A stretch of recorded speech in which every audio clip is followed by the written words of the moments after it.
Good day, please introduce me yourself.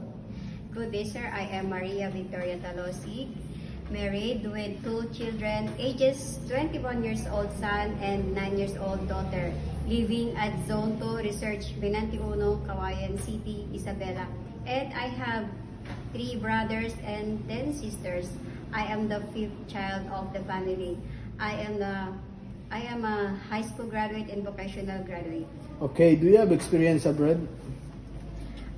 Yes, sir. I work in Doha, Qatar and Saudi Arabia at the couple of 3 children, ages 7 years old, 8 years old, and 3 years old.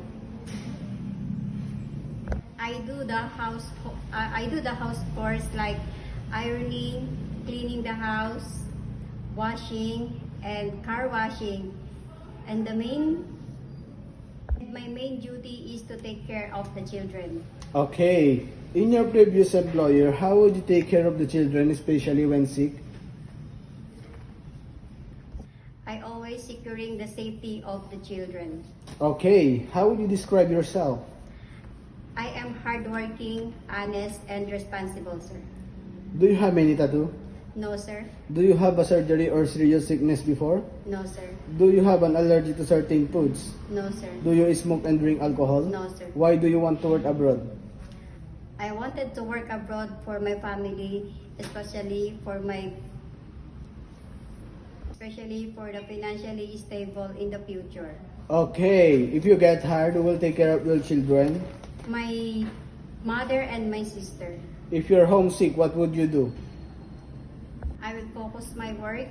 Okay, what time do you usually sleep and wake up when you were working? I usually sleep at 10 o'clock in the evening after finish my work, and I wake up at 5 o'clock in the morning.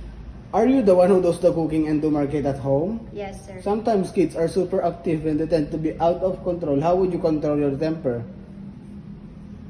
I will be more patient and calmer.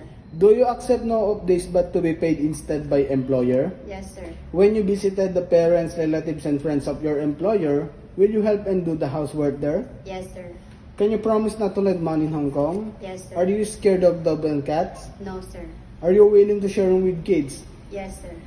Do you promise not to use cell phone during working hours? Yes, sir. Do you promise to finish your contract? Yes, sir. Okay, can you cook Chinese food? No, sir, but I'm willing to learn. Can you sing a nursery song? Yes, sir. Sing it. The wheels on the bus goes round and round, round and round, round and round. Wheels on the bus goes round and round, all through the town. Okay, what is your message to your future employer? Please select me as your helper. I am honest, hardworking, and responsible. I promise to serve your family with all my best. Thank you.